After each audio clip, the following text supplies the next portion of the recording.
Because you should be the one who instilled how they handle most things. You're the one who's supposed to be teaching them how to handle most things. Now we know humans are going to do what they're going to do, and they're going to learn things in their own time, but you must instill a very good baseline. I show that know that for sure. You must instill very valuable lessons within the mind of that child to where when they leave you, most of those lessons still stay with you.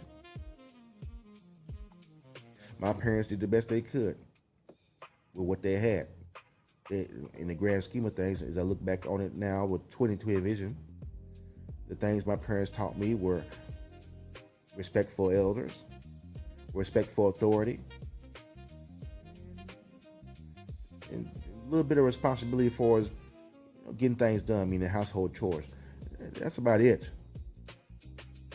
Everything else I learned about how to be a man or how to be an adult, that was through my own trial and error. They didn't teach me nothing about my career. They didn't know the first thing about a computer or network engineering. They didn't know the first thing about clippers or cutting hair. So they didn't teach me those careers. Neither one of them joined the military.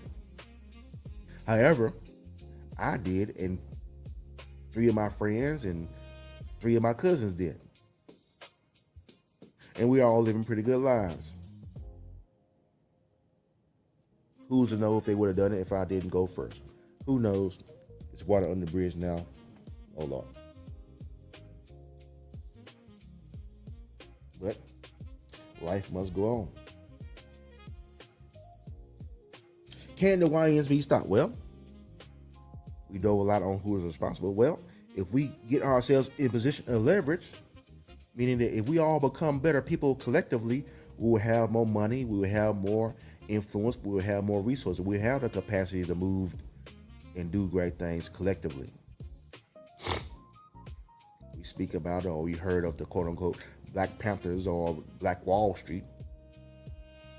Well, the reality of kind of fix things in this country, due to the nature of how we live in it currently, is that amongst us black people, yes, we must do our part to get ourselves in a better position, but guess what? It's going to require the help of white people to move the needle, to make things better for us. It always has. In modern times, they're the ones that's in power. How can we really make significant change in this country without the help of white people? Not to say we don't have our own work, not to say we don't need to sweep up our own floor and to sweep up our own porch first. We absolutely must do that. But in addition to that, we must learn how to join arms with the people who are in positions of leverage more than we are for now. And until we do enough to change that reality or change that dynamic, if we have the capacity to do so, then we must work with them. In spite of our quote-unquote cultural differences, meaning the racial barriers, so to speak, and if they know and understand that they don't exist, they absolutely positively do. Cool. Now what? Racism is real. We still got to get this work done. We still got to stop the YNs. Because guess what? The white people getting affected by the YNs too. Everybody got black fatigues, apparently. Everybody is fatigued of black culture. Unfortunately, black culture has become associated with chaos. Whether it's true or not, that's what the stigma and the status quo says. Most people are followers. Most people follow trends. What's trending right now? The NFL draft. Most people are watching the NFL draft and getting excited about who picked who. Got Cowboys fans excited about 2 draft picks. None of us play for the Cowboys, but we're excited nonetheless. Why? Because the trends say so. Everybody's watching the draft. Everybody's posting about the draft. Everybody's talking about the draft. Hey, I'm a social creature, so I'm going to join in the conversation too. Well, what we must do is we must make it socially acceptable to do the right thing most of the time and hold ourselves accountable, and then inherently so we can hold other people accountable, including the YNs, and we can have leverage amongst ourselves. People have banded together to rid neighborhoods of bad people before. But it's not going to happen when you part of the problem yourself. So be part of the solution, and then we may just have a chance of stopping them. If they're going to be stopped, it's going to require us putting ourselves in positions of leverage. we talked about, can they be stopped? Are you willing to do what it takes? Well, it will be a daunting task. Stopping young adolescents from crashing out or being a part of the problem that we are responsible for creating is going to take you looking in the mirror and say, hey, I'm actually responsible for this. I got stake in the game.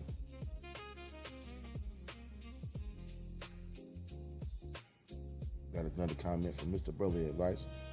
If, as a parent, you can't put your child in a controlled outcomes so you can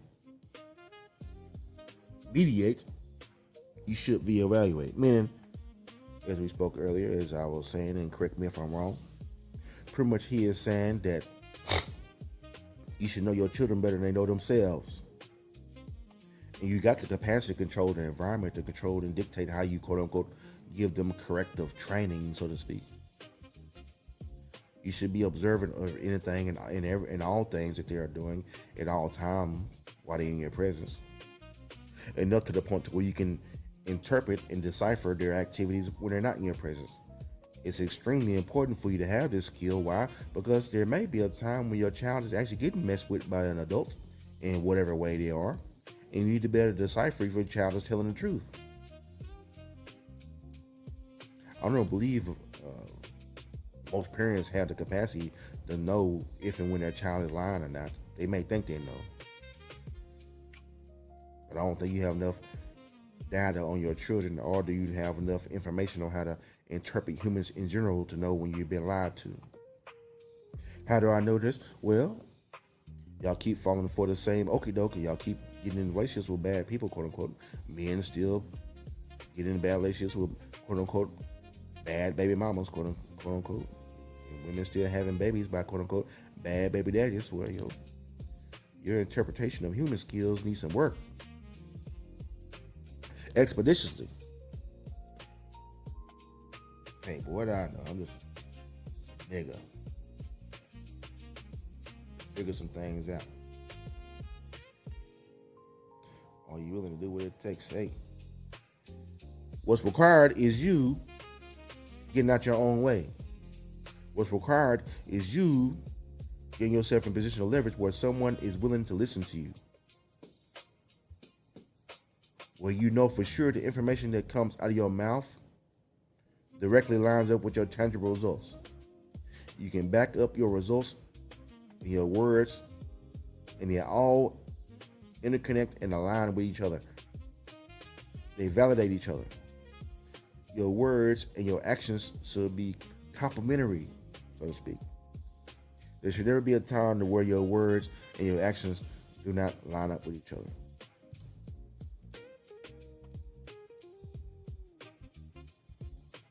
And we just talked about, surprisingly so, how we're going to need the white people. Well, this falls into that question. What role does the government play? Well,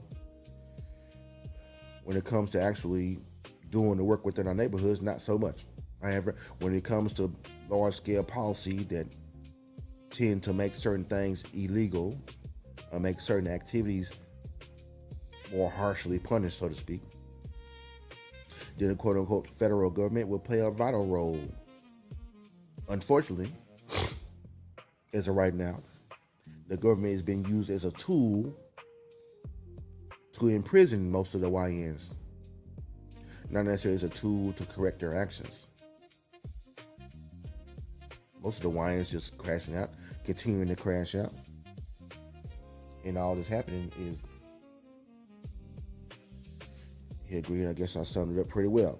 I was able to interpret it and get the proper context. He said exactly. Understand me. I've become wise in my old age. I've become very observant. Very keen to seeing the unseen, understand me? It's quite troubling that the things that I'm able to see and process, and the overwhelming amount of people that don't have the capacity to see and process information in the way that I do. What's plain as day to me is quite hard to digest for many others, and I think is I assume is more so because they are still viewing most reality in most things in most scenarios from a emotional lens. They don't take out the time to decipher, and I've used that word a couple of times, but they don't take out the time to interpret. That's a better word. That's a better word than decipher. They don't take out the time to interpret the tangible, logical data before they come to a conclusion on what transpired. It doesn't matter what scenario. It doesn't matter if we're talking about just going to work that day. I'll give you an example for just something that comes to my mind. So you're going to work today and you're running late and you're having a bad day and someone cuts you off in track and you get into a road rage incident. Well, the logical data says that if you would have left the house earlier, number one, you would have still been on time. And number two, that person that you had the incident with wouldn't even be on the road at the same time you were.